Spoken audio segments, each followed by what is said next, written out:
Start the session. Om Guru Brahma, Guru Vishnu, Guru Devo Maheshwara, Guru Sakshat Parabrahma Tasmai Sri Gurave Namaha. Om Annado Sri Jagannada Madguru Sri Jagadguru Mamatma Sarva Bhutatma Tasmai Sri Gurave Namaha. Om Akhanda Mandalakaram Vyaptam Yena Characharam Tatpadam Darshitam Yena Tasmai Sri Gurave Namaha. The only Guru of three religions, the doctrine of Traita originator, sensational writer, the emperor of spiritual kingdom, Hindu virtue donor, Sri Sri Sri Acharya Prabodhananda Yogeshwar. So, we are learning the Sankhya Yogam chapter in Traitatiram Bhagavad Gita. So, last week we learnt about 11th, 12 and 13 shlokas in Sankhya Yogam chapter. So, in brief, what we learnt is, so when Arjuna did not want to go for a battle and he got the emotion of attachment so much with his relatives, he did not want to do fight with them. If he does so, he would have killed so many people. By that he would have got so much of the sin out of that, and also he was so much worried about losing their relatives. So that was the main context. Lord Krishna took it and he taught the wisdom to Arjuna. In the first verse itself, Lord Krishna said that in the 11th shloka, where Lord Krishna started teaching the wisdom. So, Arjuna, you are lamenting for those not worthy of grief, but you are talking like a scholar. Scholars never going to lament for movable or immovable matters, movable things or immovable things. We came to know that the movable, immovable matters, those are the related to the nature. So he conveyed us that there is a subject which we should know that's beyond the nature. So we need to lament for that. That's nothing else, the God himself. So we need to lament for the God, not for the nature. And also he told Arjuna that, so you might be thinking that you would not exist and your relatives would not exist and the others won't exist if you kill or if they kill you. So it's not like that. So you will exist, I will exist, and they also will exist. All the kings, emperors, everybody will exist. Not only now, going forward also they will exist. So that way he explained. So nobody, you are not going to lose anybody. So just their bodies will go away, but they will survive. They will lead their life in some other form. So that means everybody will exist. Some people might get the doubt that how come if we are the human beings, it happens to us, so how come God is also included in this? Because God is forever, so God took as a form of human being. After some years he also his body also will go away, but since he is a God, he has no destruction at all. He stays forever, he will be there forever, ever. So that's what he said. And also he said that the embodied soul, the embodied mortal soul will experience childhood, youth, adult, and the old age. So once that old age passes away, then death comes, then he will change his body. That's what he said. So we explained that one with an example of a car and its tires. when we buy the car and drive it, so after some time cars will wear off. So cars tires will wear off. Then what we will do, we'll remove the tires, old tires, and put the new tires, and start riding the driving the car. So the driver legs are safe, so nothing is happening to his legs, but only the tires are getting weared off. So that's what, the same way the Jivatma, the mortal soul which is inside the body, he is not going to become old at all. So he is only getting the experience, like different stages of experience he is going to get, but actually his age is not going to uh, go up or something. So he will be there. So today let's learn about other shlokas. So what he is saying in the 14th shloka: Matra sparshastu kaunteya shitoshna sukha dukkada agama pajino nityastam stitikshasva bharata. What he is saying, there are 5 powers to the sensible organs. Because of that, you feel hot, cold, luxuries, and the what is that? Sorrow, happiness, hot and cold. Those things are because of the powers of the sensible organs. So those are not permanent. You have to be patient, you have to bear them for a while. That's it, he said. So every body, every human being have the 5 sensible organs in their body. Those 5 sensible organs are eye, nose, ear, tongue, and skin, but they have the powers. So eye is used to see, nose is for smell, ear is to hear, tongue is to taste, skin is to sense. So these are the 5 powers of sensible organs. So if somebody has the eye, he doesn't, if he does not, if he is not capable of uh, looking at anything, watching or seeing anything, then we can say he has no eyesight. His sight is completely gone. So like that, so everyone's sight depends on the power of the sensible organ of the eye itself. Like that, some people have the ear, but they cannot hear the voice. That means his hearing power is gone.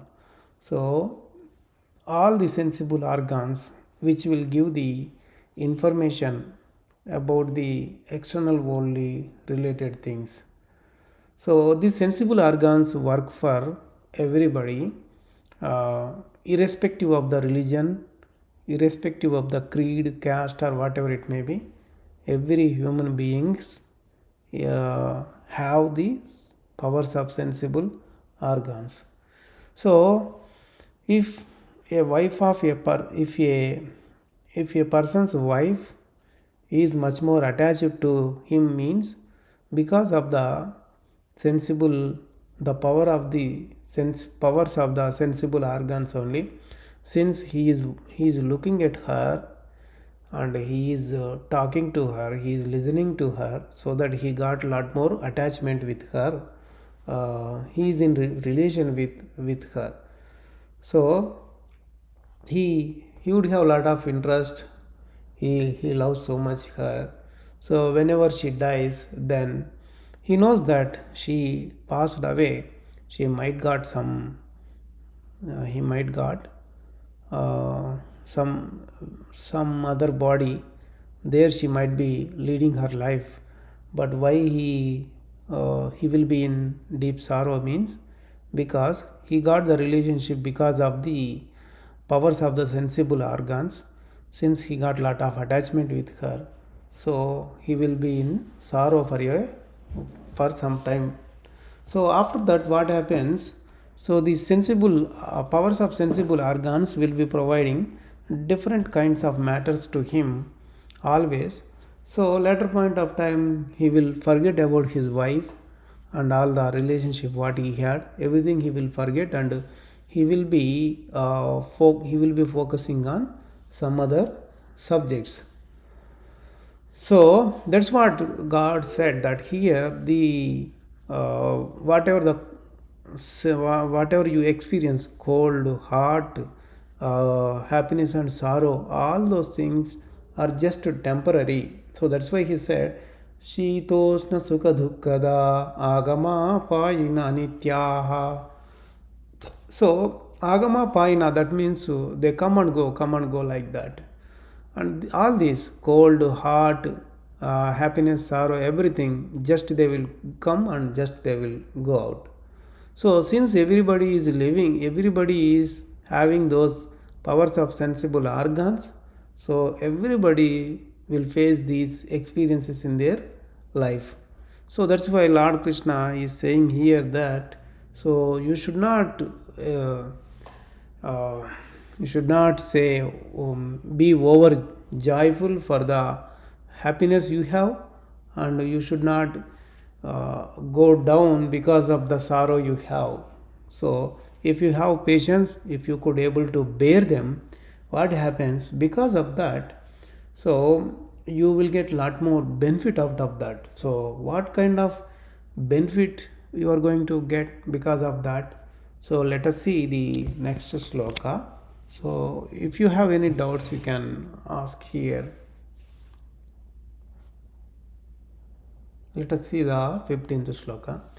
Yam hina vyathayante purusham purusharshabah samadukka sukham dhiram so amrutatvaya kalpate.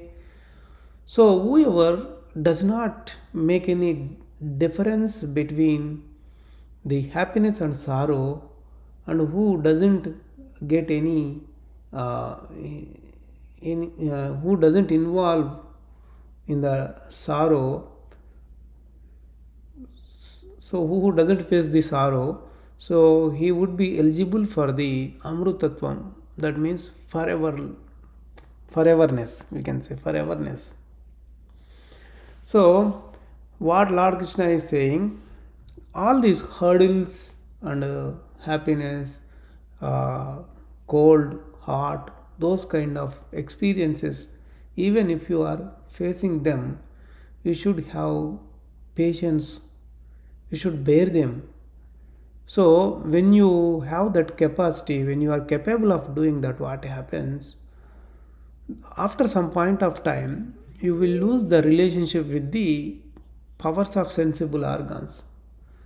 So then you are not going to get the matters or experiences because of the sight, uh, touch, smell, taste, hearing, all those things.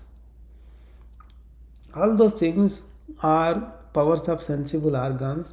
You will not get any relation, you will not be with attachment them.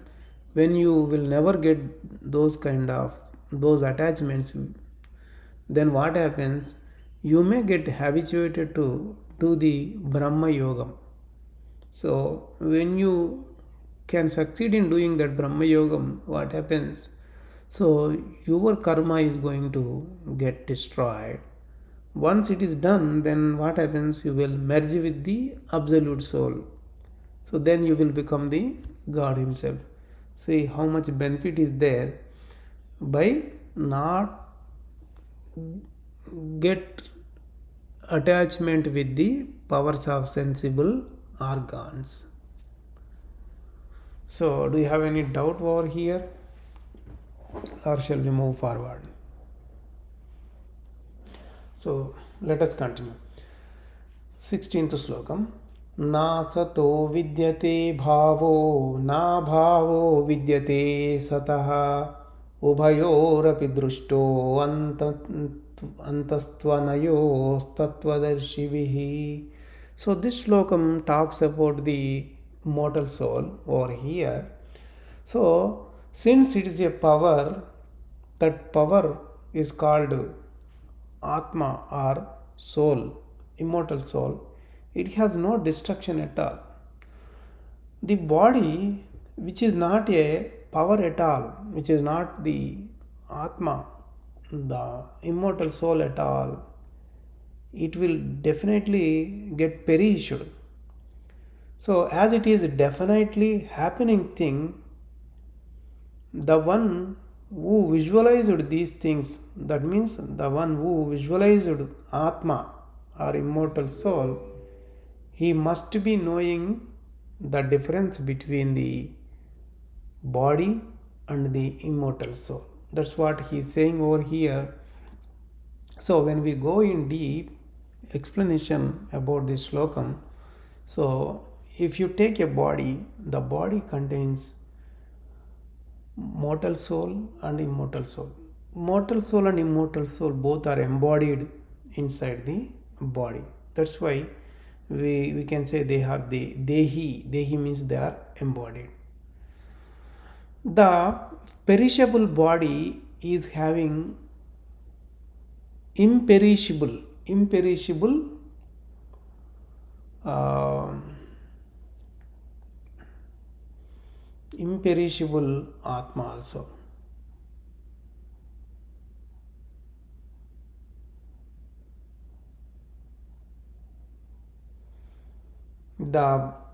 We have two souls, one is mortal soul, one is immortal soul.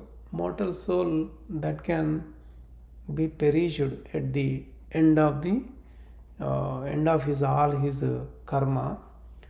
So he is embodied inside the perishable body, and also imperishable Atma or immortal soul is also there in the body. Even though the mortal soul is transforming from one body to another body,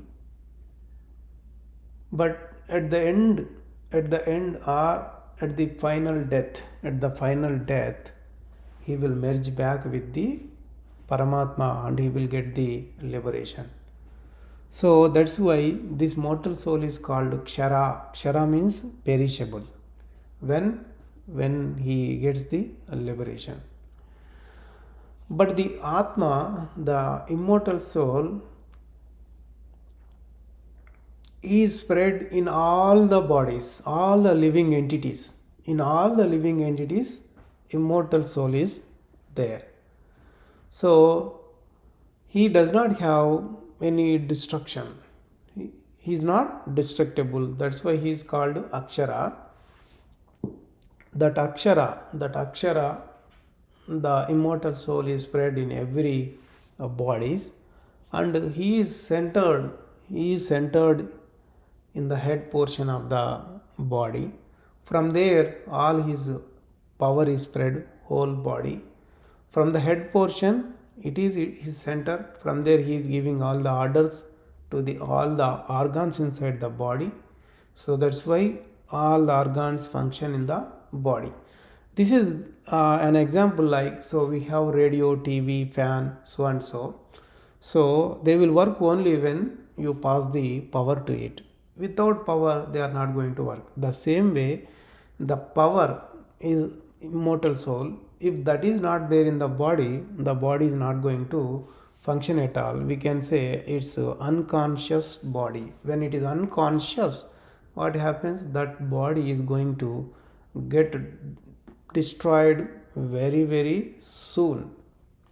So without any conscious power, without having any conscious power, no living entity can exist. So all the creatures will get destroyed if there is no conscious energy inside that. That conscious energy is called immortal soul power over there. So that is why in Shloka also it is said Sattu. Sattu means the power.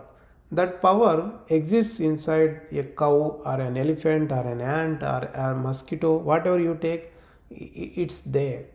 Since we know that the immortal soul, the power is spread whole body, and it makes that body make movements, and the power makes the organs to function inside the body. So whenever that sattu, the power goes away, we say that it passed away. It passed away. The sattu is gone. We say the sattu is gone. And some people also even saying that when that sattu is gone, then there is no living force inside the body. So even though people have the differences about their religions, their worships, and uh, if they are called with their caste name or something else, but they will have the sattu, the immortal soul inside their body, that nobody cannot say no for that one. So in the olden days, people used to say that if cow dies, they used to say the cow lost its power. So it lost its power.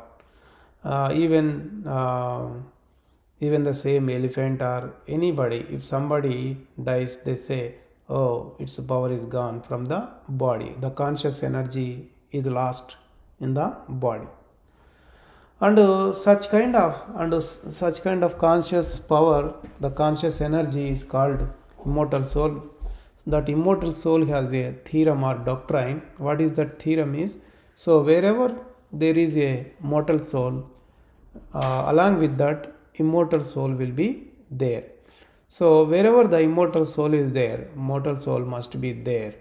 And whenever there is a transformation of the body, once the death happens, what happens? This immortal soul takes away the mortal soul and enters into the new body. From there, the life of the mortal soul continue over there.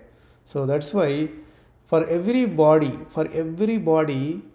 the power which will supply is immortal soul, that is called conscious energy. So without that conscious energy, none of the body can exist, it cannot survive.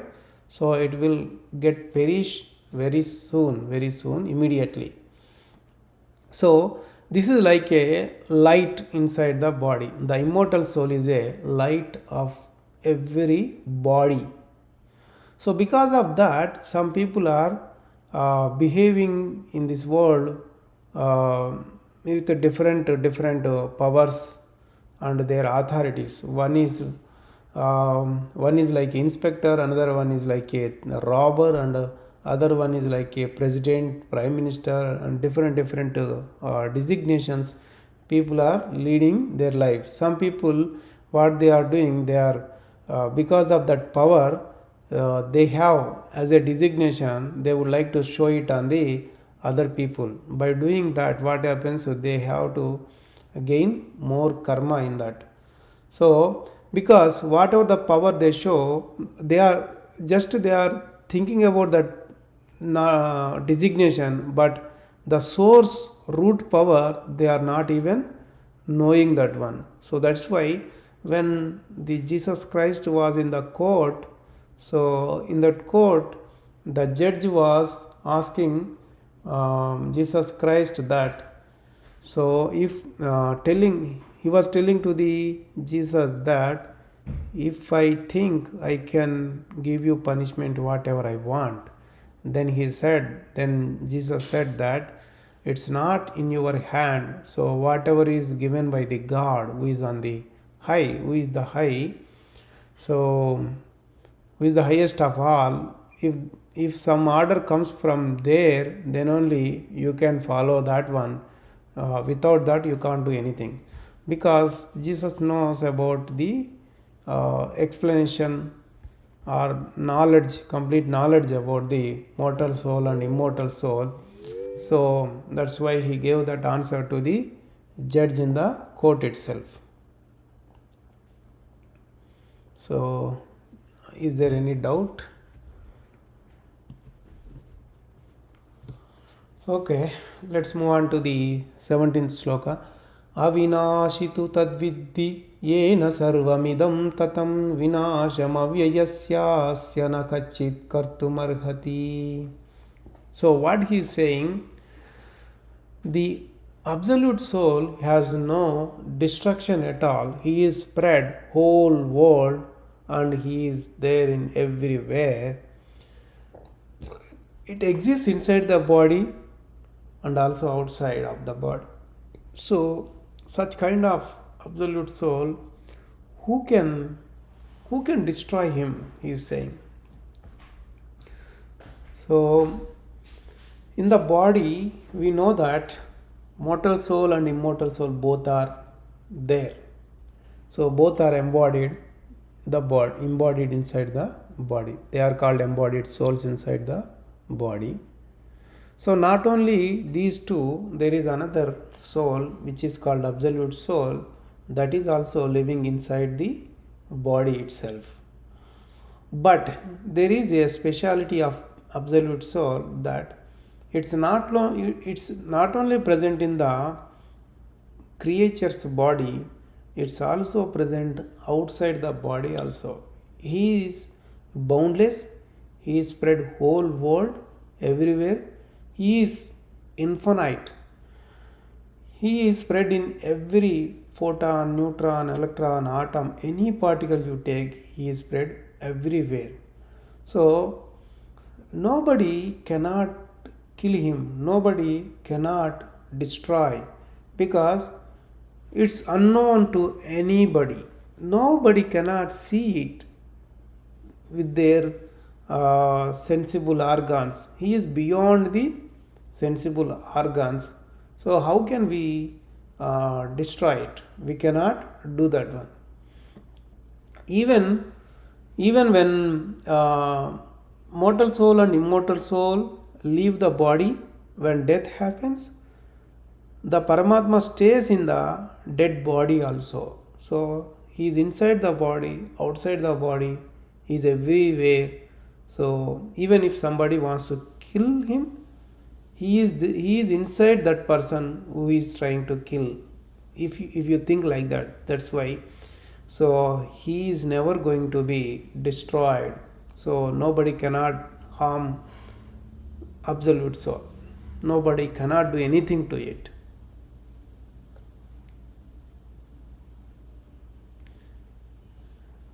So do you have any doubt over here, or can we move forward?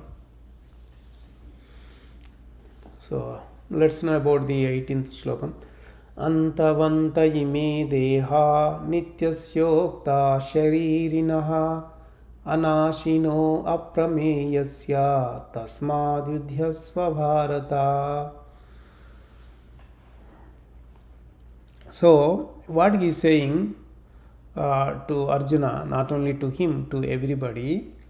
So in the body Atma exists, that immortal soul exists, mortal soul also exists, even the absolute soul also exists, but the body is anyway going to be perished. So you go for the war. He told to Arjuna and for us also, everybody. So here war means just not killing the people. That means, so our life is like a war. So because we are fighting with the emotions, right? That's a bigger war than the outside war. So let's go for the details about this Shlokam. So if you take a living body and if you do analysis inside that, segregate that body and see, then you will find three souls in it: immortal soul, mortal soul and absolute soul.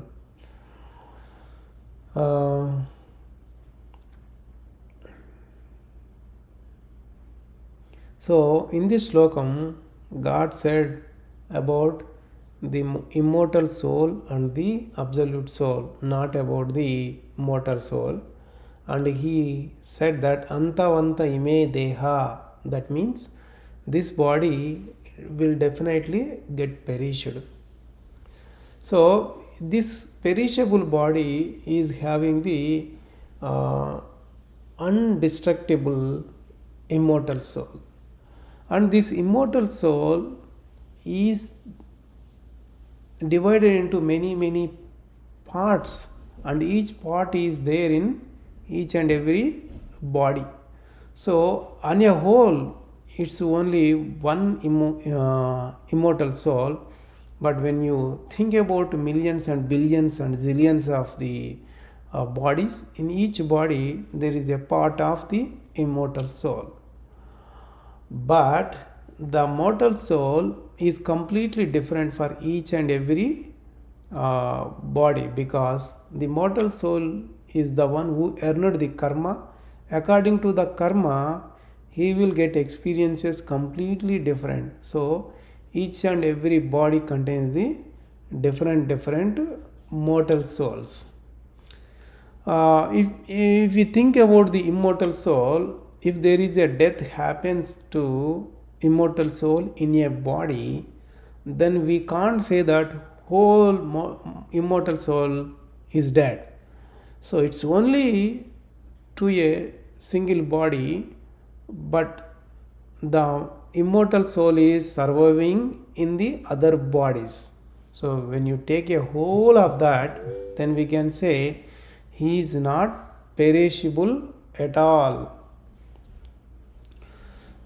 So with respect to the particular body, he is perishable. With respect to the all the bodies, he is not perishable at all. And also the immortal soul and the absolute soul, both, they don't get perished at all, and they don't have the stages in the body. So say the body has the stages like childhood, adult, childhood, youth, adult, and the old age. After that, death. So after death, anyway going to get the new body. So the stages are there for the body, but not to the immortal soul and the absolute soul. So our body consists of some parts. If we take the physical body, our physical body is divided into 10 parts. We can say 10 parts. Subtle body is of 15 parts. Physical body is 10 parts. And these 10 parts of the body is always changing in every moment. We can say every second it is getting changed. If you take a day, the daytime is 12 hours. 12 hours is of 720 minutes. 720 minutes are 43,200 seconds. So the physical body is getting changes subtly. So invisibly it is getting changes. That's why the 43,200 is multiplied by 10 is becoming 4,32,000.